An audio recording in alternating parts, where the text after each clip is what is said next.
Good afternoon. Welcome to Live Chat. I'm Steve Lowry, the editor of the Hilo here at the Long Beach Post. I'm joined today by my colleague, Sebastian Echeverry. Sebastian, how you doing? I'm doing good, Steve. How about you? I'm great, since we're sitting about 10 feet away from each other. And we are joined today by Christian Brown. Christian is the chair of mass communications at Cerritos College. You may know Christian's name if you live in Downey or Norwalk. He wrote for the Downey Patriot. He was the editor of the Norwalk Patriot. And one of the things we want to talk to Christian about is his tenure as advisor for Talon Marks at Cerritos College, the school paper. Christian, thanks for being here. Thank you so much for having me. I'm glad to be here to geek out over everything that's going on right now. I was telling Christian, I have relatives who still live in Downey who squealed when I said I was talking to Christian Brown. They were so happy. And these people still ask me what I do for a living. So that's how big Christian Brown is. Christian, I want to get us started with this. We're going to be talking about journalism, but we're also going to be talking about journalism covering a post-George Floyd world, okay? And we would love it if viewers would participate, send us your comments, send us your questions. We very much want this to be a conversation, not just between us, but all of you. I'll get us started. Christian, you teach a generation that has been sometimes kind of criticized, I'd say even vilified as being self-absorbed, uncaring. The term selfies used as a way to point out that they only care about themselves. And yet anyone who is either watching on TV or, in the case of journalists, been out in the demonstrations will tell you most of the demonstrators are remarkably young. Remarkably young. Are you at all surprised by this? No, I'm not. I think it's difficult for those of us maybe over the age of 30 to understand how much media has impacted this younger generation. And I'm talking about social media, I'm talking about our movies, our television. They have been seeped in this era where the media has been pushing more diverse storylines than ever before. There's still a lot of work to do there, but they have Netflix that has a diversity of characters in color, ethnicity, creed, sexual orientation that they're looking at on television. Keep in mind also, this generation grew up under the first Black president, Barack Obama, and his wife, Michelle. And so for them, this notion that a Black life wouldn't matter seems ironic to them and preposterous. And I think it's fueling the rage that we're seeing in the streets from young people who are vastly more diverse and inclusive in their thinking than other generations have been. And like President Barack Obama has said, that's actually a good thing because maybe it means America's headed in a better direction. Sebastian and I were talking before this, and we were saying one of the things that generation has been always criticized for is they want things immediately. You know, they're not willing to wait. Well, in this case, I think that's one thing people have noticed, that a lot of, especially Black demonstrators, are like, you know what, I'm through talking. I want action now. And in this case, that might be a good thing. Yeah, exactly. It's interesting when I think of Twitter. Twitter has been a place for activism for a while now, for people to have the power to voice their opinions, to voice what they think, and to see movement happen as a result of that. So the idea that folks would push for what they want seems like something that we do on a daily basis, whether we think of it that way or not. I remember when they tried to cancel Scandal on television, and folks came out, and said, keep Scandal on, right? Or when certain movie companies wanted to cast certain actors in certain roles. And again, young people came out through social media and pushed back against it. So this is actually something that I expected to happen. I have been talking about in my classrooms for a long time, that we were going to reach a moment where young people, especially millennials, would put their foot down and say, no longer. Right before all this happened, remember, we had the "Okay Boomer" slogan that was going around social media and was in popular culture. So the breeding ground for millennials, for a generational change to happen, I think was already stirring. And with COVID-19 and with the death and the killing of George Floyd, it all bubbled up all at one time. Right. And actually focusing on the students that are learning under your, your leadership and what you teach them. I was wondering, do you know if they're out there reporting, protesting, or a bit of both? Interesting question. I think it's a bit of both.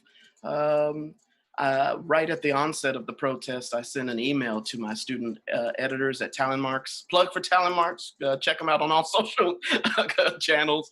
But uh, I sent them an email just giving them some guidelines, some rules. Of course, in my email, I'm like, to be clear, I'm not expecting you to go out here and cover these. COVID-19 is still a very real thing. Don't want to put you or your families in jeopardy. But nothing can stop an eager journalist, right, from wanting to go out and cover this. This is a huge story. And so there is that interest in wanting to cover it. But this also affects emotionally a lot of the students that I teach. Cerritos College is overwhelmingly Black and brown students who are touched by this. And so they want to use their journalism. And I think we'll talk about it in a second, but there's more of an emphasis now with Black and brown journalists to use our journalism to push certain storylines that for a long time the media has excluded, has not represented certain voices. And so they feel the need to, yes, protest the death of George Floyd because it affects them and their families, but also to push maybe a more accurate, inclusive storyline about what we're seeing in America right now.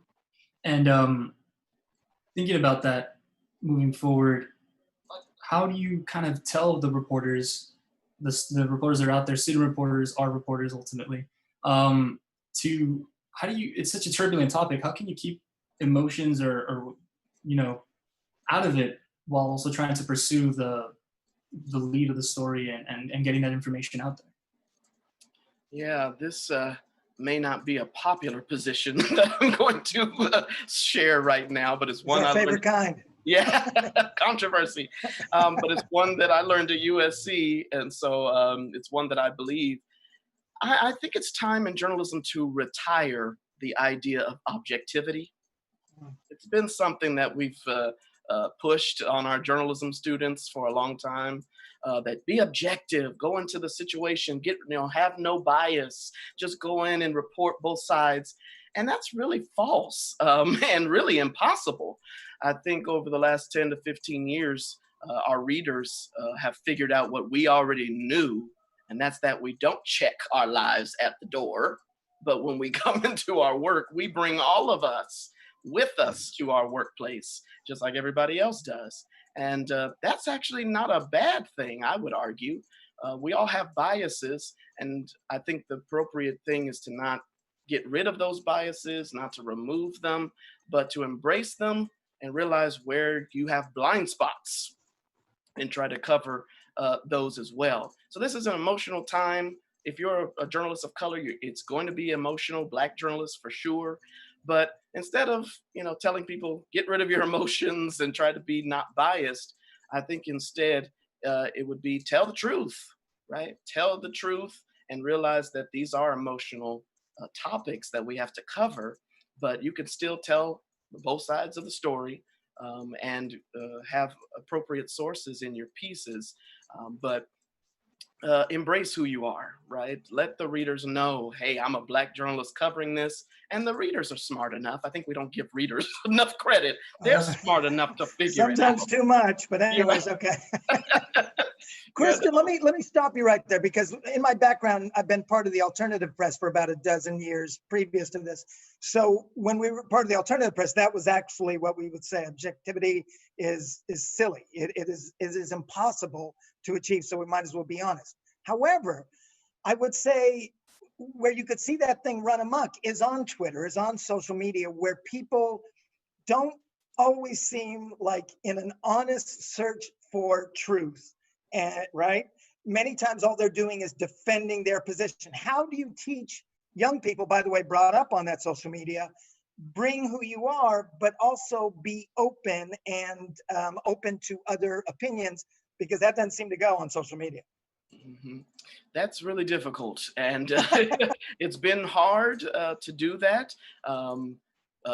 playing devil's advocate is something that I do often in my role in teaching future journalists and challenging their perspectives. I've been sounding off on Twitter for a long time, honestly, that when it first came out and journalists hopped on it, I warned at the time that this is going to become a silo and an echo chamber where we're talking to each other and we're actually not in touch with real America. And so I teach that in my classrooms to make sure you're not just listening to the conversations on Twitter, but it's time to go talk to people, which is something that I grew up with them teaching us before we had some of these platforms. So yes, make sure that, you're balanced in your opinions, make sure that you're listening to the other side. In our newsroom, I tell them, turn on Fox News, and you can hear just the outcry of, no, please, no Fox News in here. But I turn it on so that they're actually listening to other viewpoints and not just staying in the viewpoints maybe they've heard in their personal Twitter accounts. Mhm. Right. And so to tackle that, you obviously need reporters of color to talk about those situations, get that out there. But how hard is it to actually find Black reporters of color, Latino reporters in newsrooms? Pew Research study from November 2018 says that newsroom employees are more likely to be white and male in the U.S. than U.S. workers overall. So can you kind of maybe break down why it's so difficult to find Black reporters in newsrooms? Yeah, in 1968, after a lot of the riots in the last civil rights moment that we had in this country, the Congress released a report, issued a report through a commission, the Kerner report, which gave suggestions for how to include and incorporate more Black voices into our media. Because the commission found out that one of the reasons why there was such a disconnect in that era is because Black people didn't see themselves on TV. In fact, my mother and her friends still tell us stories of when they were younger. They would call each other on the phone, right, and say, Black person on TV, turn on the TV, because there wasn't appropriate representation there. So that report said, hey, if we want to have a more inclusive country and make sure that African Americans actually feel integrated into our society, we need to see more Black journalists. So in the 70s, a lot of promises were made that we would see greater integration of people of color into newsrooms. And the fact is, we just haven't gotten there. 2000 was the year where by 2000, we'll see greater integration. And right now, 77% of our newsrooms in the US are white.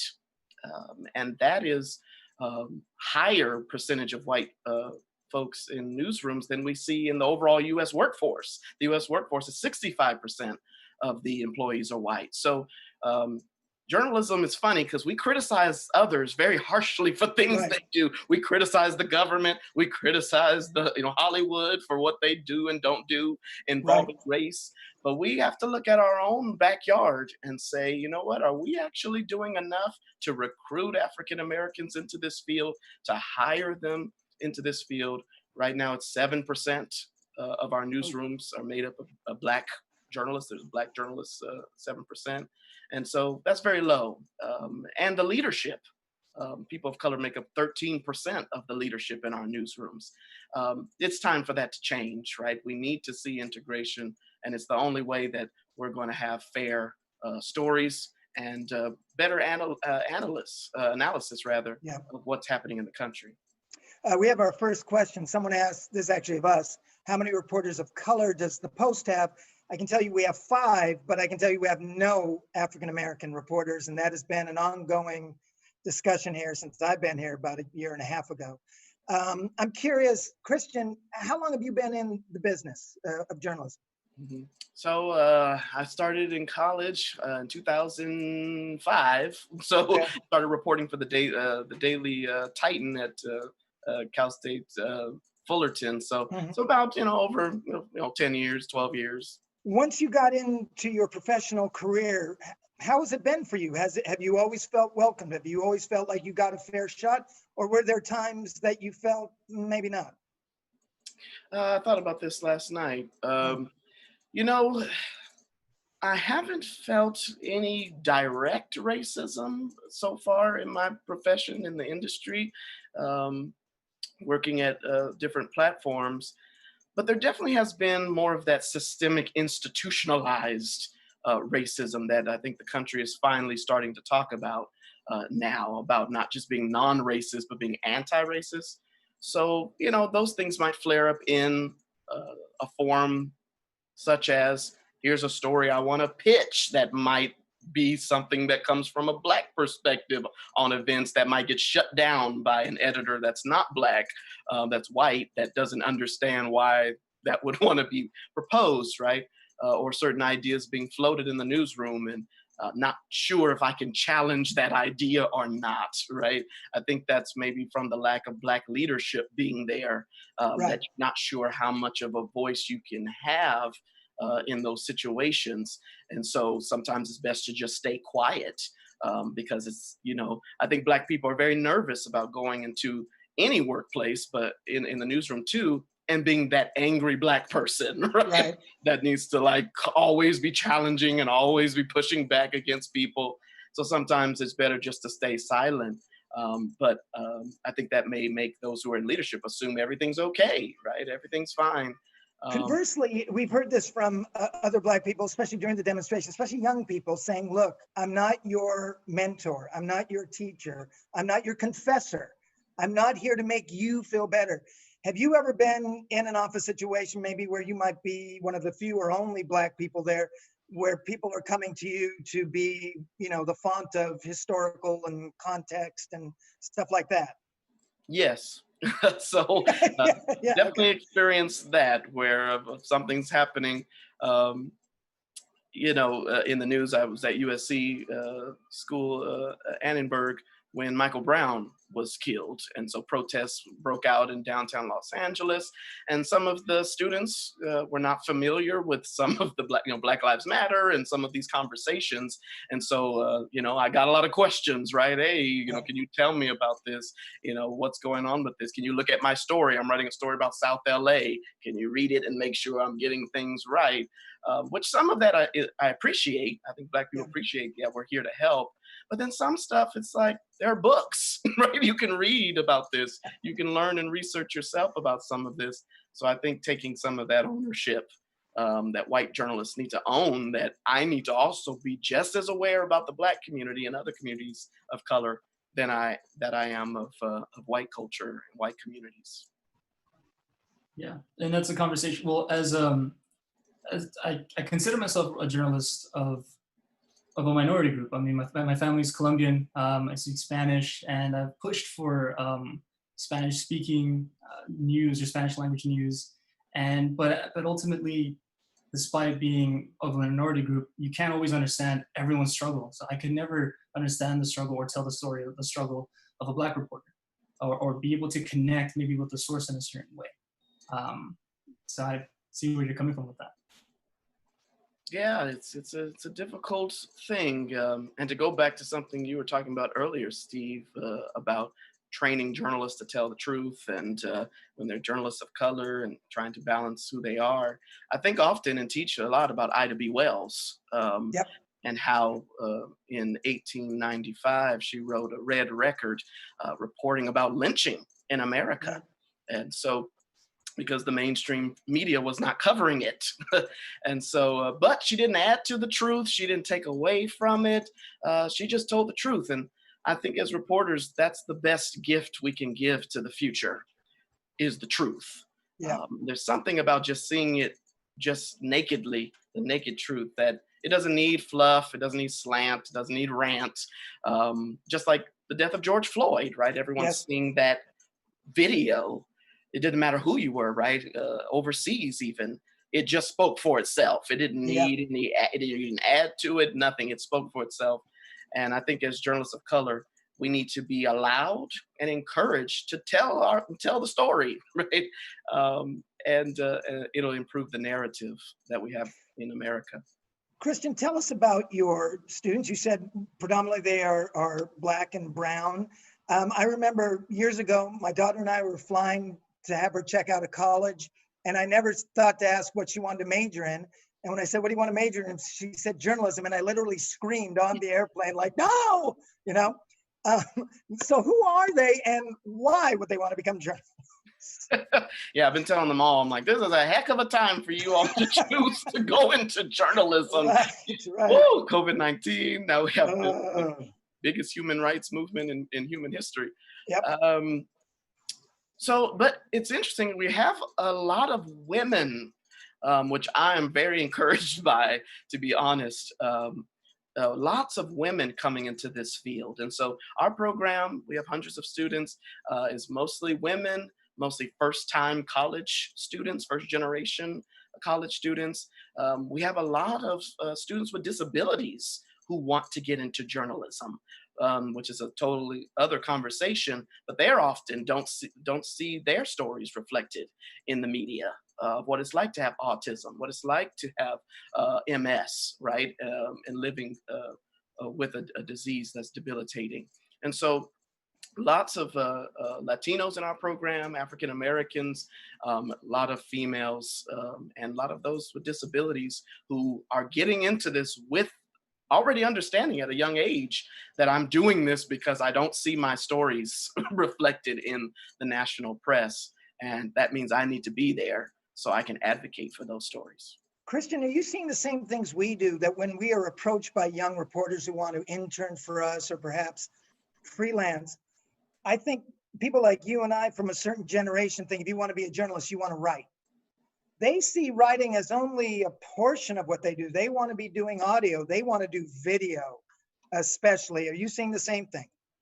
Yes, and that's by design. I think a lot of journalism programs have really shifted what we teach, realizing that we have to go where the audience is going. Yeah.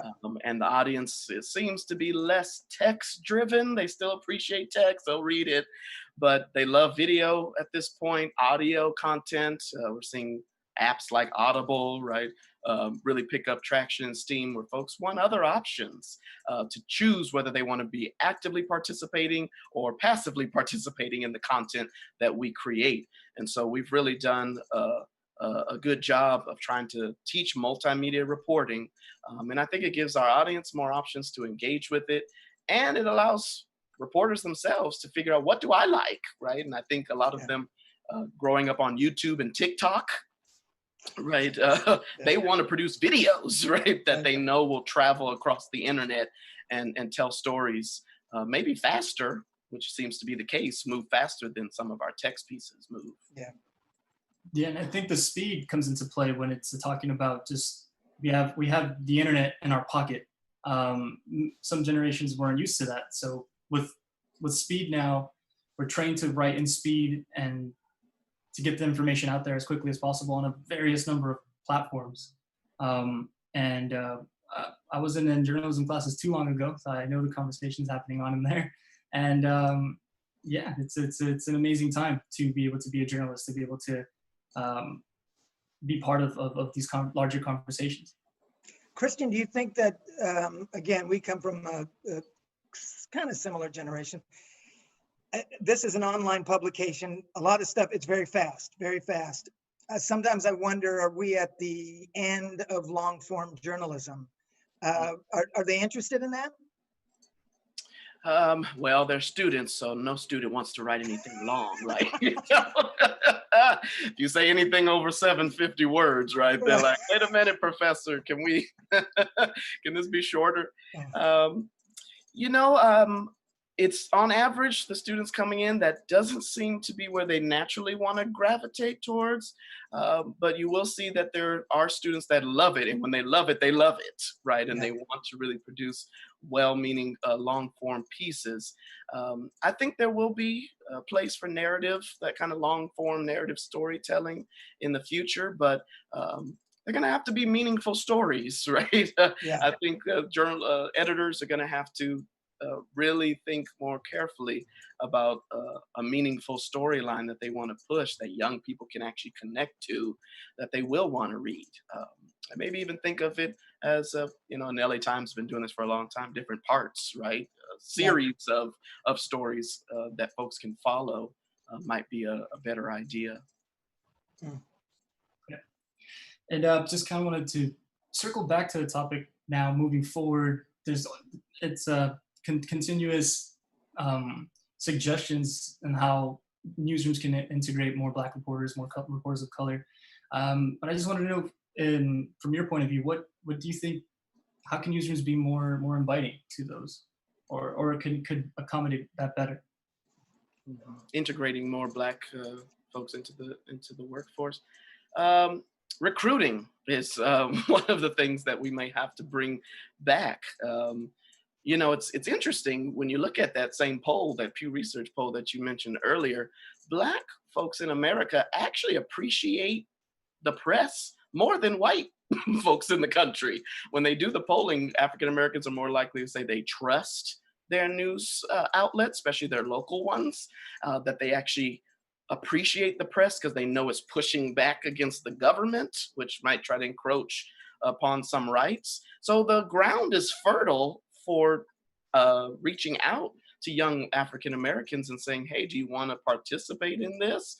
Because there is a groundswell of goodwill toward the press from the Black community. But it's going to take more integration. We're seeing statistically that new journalists coming into the workforce, we are seeing more women coming in.